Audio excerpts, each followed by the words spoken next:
he do all of that, and you still put him on child support. For what? Whew. Like, sometimes are people right in being bitter? Maybe you did get done wrong. You have to be the bigger person and not be bitter. You have to understand whatever happened for a reason, and you have to move on with yourself. I'm legitimately the person who just kind of walks away and like. you know, you got a lot of ego, so you can't. No. Yeah, I can't really see you being a bitter ex because you got a lot of ego. Now I can see you being real spiteful. Your spitefulness would be a little different. Yeah. All right, it's gonna be through the courts. All right, yours gonna be a little court, but you got it. Your shit gonna be all. I think that you're gonna. I don't know. I think in the middle of the street.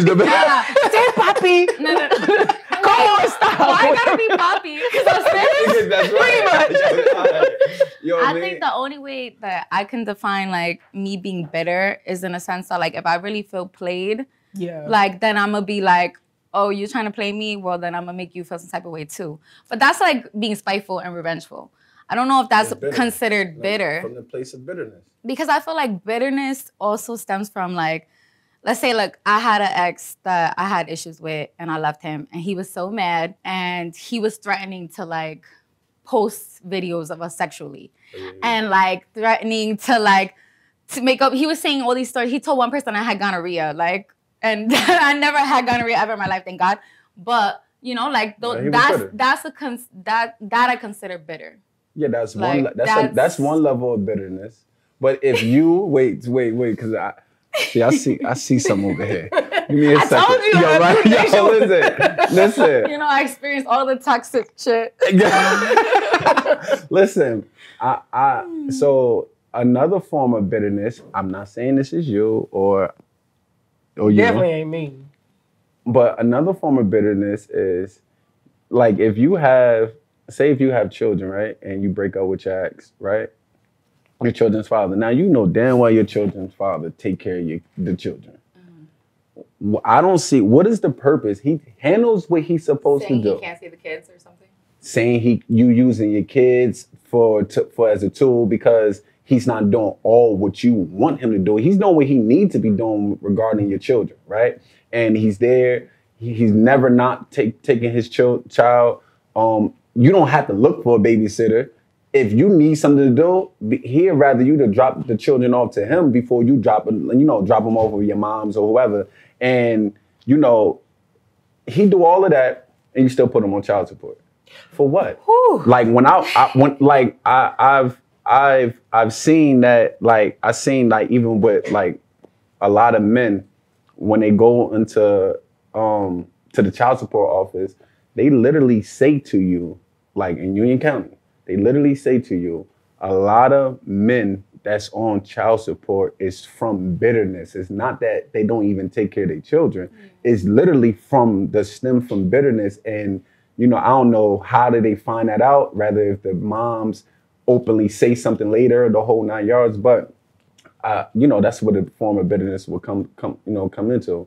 I think that's a form of bitterness that, single parent mothers who fathers is in their children's life, put them on child support for whatever reason, from the stem for bitterness. I definitely agree with that. There's a lot of mothers that do that. I know a lot of mothers personally that like use children as like a bait, almost like, well, you're not gonna do this, you're not doing what I want, then you can't see your kids. Or like you're not paying child support, then you can't see your kids. Like I don't think that's right. I personally never did that. I wouldn't do that because I feel like that's affecting my kids. So even if, regardless of my anger towards him or whatever he's not doing that I'm not liking, my children still want to see him. So why am I gonna do that? But a lot of women do that. Quick question. So would y'all say that and men, by the way, I'm sorry. And men. There's bitter men out here. For the record, we not. Because I got a story. I know y'all gonna be in the comments. What about the men? Yes, we're gonna cover that too. It's a lot of bitter men out here that be trying to, you don't want to give me none? I'm not coming to pick up the children. Like, we gonna mention them too. I'm sorry. So I guess would y'all agree that bitterness is sort of comes from a place where the person who was done wrong kind of wants to build a case, if you will, to say, well, this is why I'm not with this person. That person had gonorrhea. That person didn't take care of their kids. That person didn't do X, Y, and Z. So instead of just taking your L, taking it on the chin, being like, you know what, it just didn't work out, they take it, I guess that bitterness is sort of used to build a case to prove to the world or prove to friends and family, oh, well, this is why I left her alone. The This is why I left justification. him alone. Exactly. So you don't feel played. So it's 1,000%. definitely Right? it definitely comes from a place of a justification to everyone else. Exactly. Why the reason why the relationship didn't work, why they failed in a relationship. Because regardless of whoever was wrong in a relationship, and it's normally both parties is wrong. Right. You can point the finger at one person all you want. You got some BS on your side as Right. well, right? So it always takes two. So regardless of whoever was wrong, who was more wrong, however y'all want to put it, you failed. You was in something, and it didn't work out for whatever case may be, and y'all both failed. Right. So, and sometimes it might have been a setback for a great, something coming or a blessing to come. However, people likes to justify their actions to why why the relationship didn't work out. So they start either telling lies or make some can be truth, or they can add to the truth and to make you look like the bad person. So everyone you have two ladies on. We have two ladies on the set, and from a male's perspective, a lot of times when a relationship is over, immediately people look at the man. You messed up. Fair. Which rightfully so, if you're the leader, if you're supposed to be the leader in a relationship, you're the captain of the ship. If it goes good, you get the credit. If you go bad, you get the credit. So if when something bad happens, immediately people look at the man for something that's wrong, the immediate like, oh, you messed up.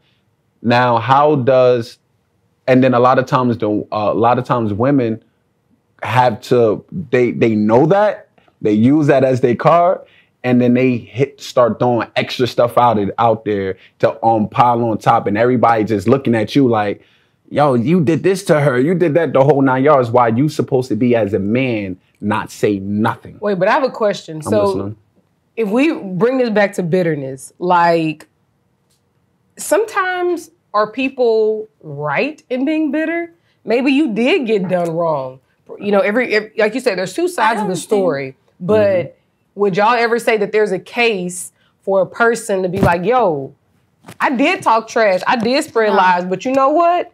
You know why? Oh, you know why? Because, they screwed me over. They did X, Y, and Z. Is there ever a case for like a person legitimately being bitter? No, I don't think there is, because I feel like karma does exist and you can't fight fire with fire. I'm definitely a person that's been there. So I feel like that's not the way to do it. Like, you have to be the bigger person and not be bitter. You have to understand whatever happened for a reason, and you have to move on with yourself and be the bigger person. So, and like I've talked about this relationship before a few times on the show. And one thing that I noticed about their relationship was that if he had never put our business out, no one would have ever known. We just would have had a breakup. You were in one city, I was in another city, and no one would have ever known. But when you go out telling my friends, telling your friends, trying to turn people against me, one, according to people, you look bitter. And like, don't nobody like a bitter dude. It just, it's not a good look, So in my opinion, I think it's safe to say, just keep your business in-house.